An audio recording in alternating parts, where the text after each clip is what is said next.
guys, let's talk about reason number 1 kung bakit pre-selling condo investment is still a smart move ngayong 2025. Mas mura siya kesa sa RFO, yes, as in literal, discounted price siya compared sa mga condominium na tapos nang gawin. Ganito kasi yan, habang hindi pa tapos yung building, binibenta muna siya ng developer at a much lower price para makapag-fund sila sa construction. Parang early bird promo kumbaga. Pero ang maganda dito, hindi lang siya discount.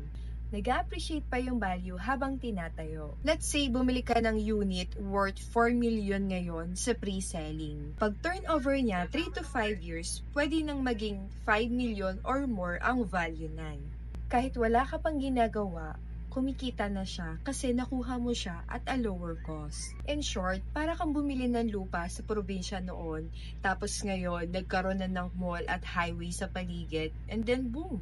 Ang taas na agad ng value.